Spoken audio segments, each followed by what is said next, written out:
Halo YouTube, Joe di sini. Stop senyum-senyum sendirian dan ayo kita mulai.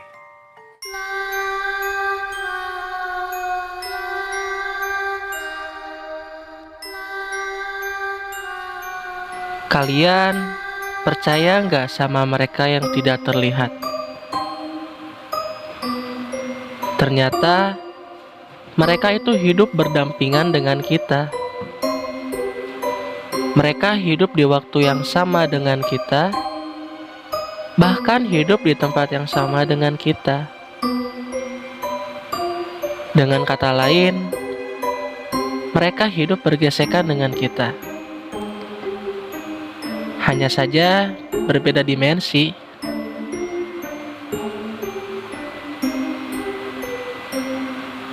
Sudah menjadi tradisi keluarga kami untuk mudik lebaran setiap tahunnya. Aku dan kakak perempuanku sudah 2 tahun tinggal ngekos di Jakarta. Di Jakarta kami merantau untuk bekerja. Aku bekerja di sebuah perusahaan. Sedangkan kakak perempuanku bekerja di SMA Negeri Jakarta sebagai seorang guru.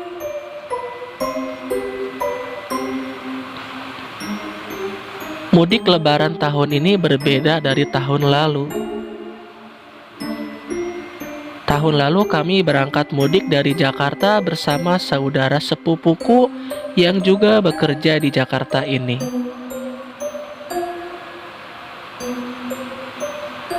Namun, mudik kali ini hanya ada aku dan kakak perempuanku. Itu semua karena saudara sepupuku harus pindah kantor tempat bekerjanya ke Surabaya.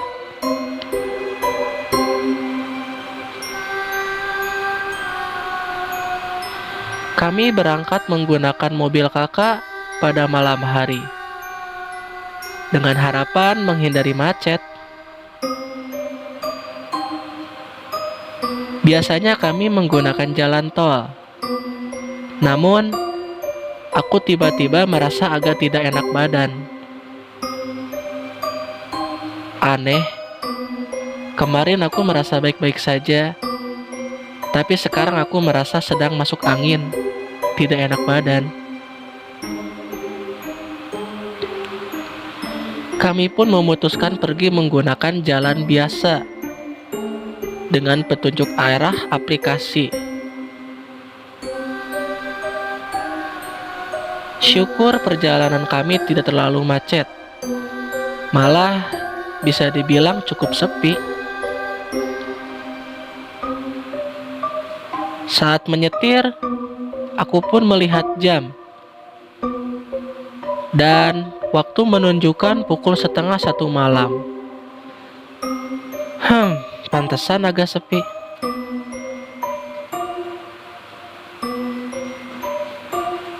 Cukup bosan bagiku mengemudi sambil melihat rimbunnya pohon dan rumput tinggi di sepanjang jalan. Sesekali, aku melihat ke samping.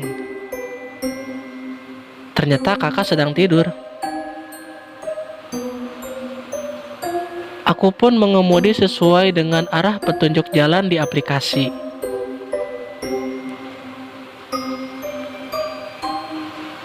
Ada yang aneh. Sepertinya dari tadi aku tidak melihat ada rumah warga di sisi jalan. Bahkan dari tadi aku tidak melihat ada kendaraan lain yang berpapasan dengan mobil kami. Dari belakang pun tidak ada kendaraan. Aku pun membangunkan kakak. Selang beberapa waktu, kami mulai merasa janggal. Apakah ini aplikasinya yang error atau aku yang ngelamun dan salah jalan?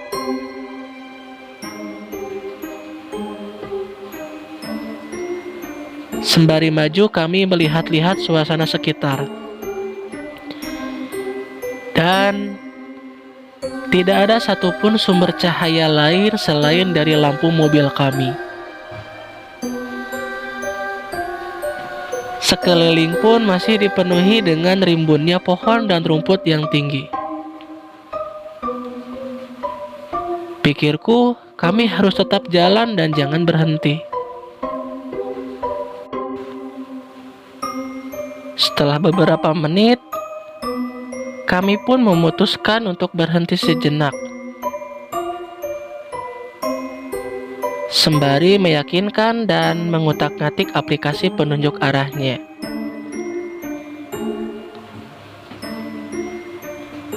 Namun, dalam aplikasi itu menunjukkan bahwa seharusnya kami sudah bisa melihat beberapa rumah warga di sisi jalan dan beberapa desa yang tidak jauh.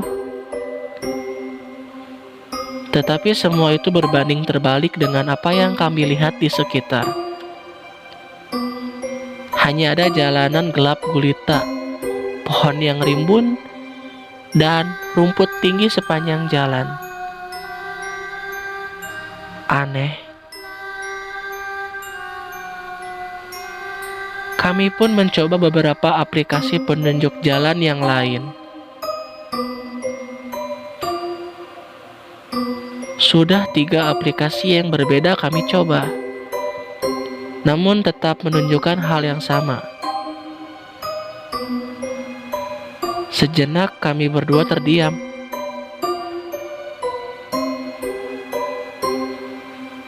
Suasana berubah setelah aku mendengar notifikasi pemberitahuan di HP-ku.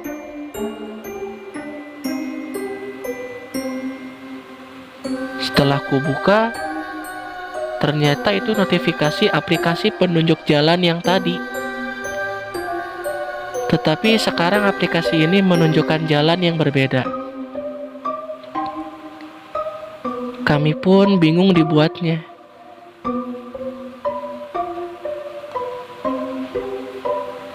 Saat hendak pergi, kakak perempuanku tiba-tiba memegang erat tangan kiriku dan sambil berbisik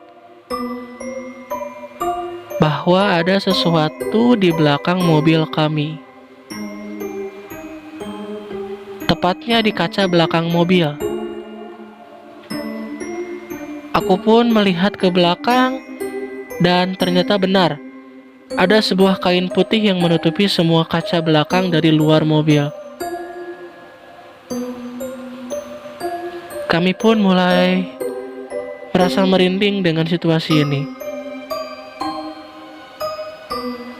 Kakakku mulai ketakutan dan menyuruhku agar segera maju. Dengan gemetar, aku pun menginjak pedal gas dengan perlahan. Mobil kami pun maju dengan perlahan. Sesekali kami melihat ke belakang, dan kain putih itu masih saja menempel dari luar mobil.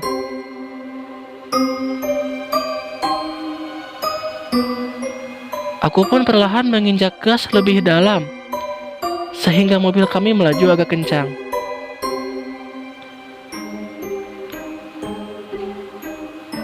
Aku dan kakak perempuanku kaget. Bahkan kakak sempat berteriak karena tiba-tiba di depan kaca mobil kami ada kain putih yang hampir menutupi setengah kaca depan. Semua itu tiba-tiba. Seketika aku menginjak rem dan berhenti. Dengan rasa takut, kami membeku, tidak bisa bergerak, dan hanya bisa melihat apa yang ada di depan kami. Ternyata tidak hanya ada kain putih saja, tetapi ada juga helai rambut yang cukup panjang ikut menutupi kaca. Pikirku, apakah ini kain putih yang dari belakang kaca mobil sampai menuju ke depan menutupi? Kakak pun memegang erat tanganku, dan kami mulai mendengar ada suara perempuan bernapas dengan berat di jok kursi belakang kami. Aku dan kakak tidak berani melihat dan hanya bisa saling berpegangan, sembari menutup mata dengan rasa takut. Kami pun mulai bergumam dan berharap semua ini berakhir.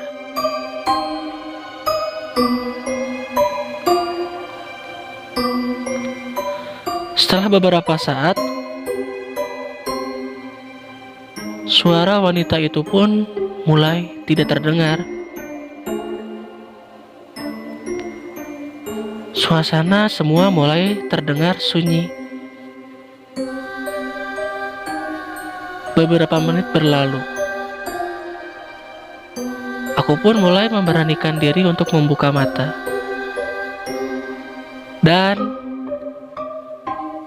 kain putih serta rambut yang menempel di kaca depan sudah tidak ada.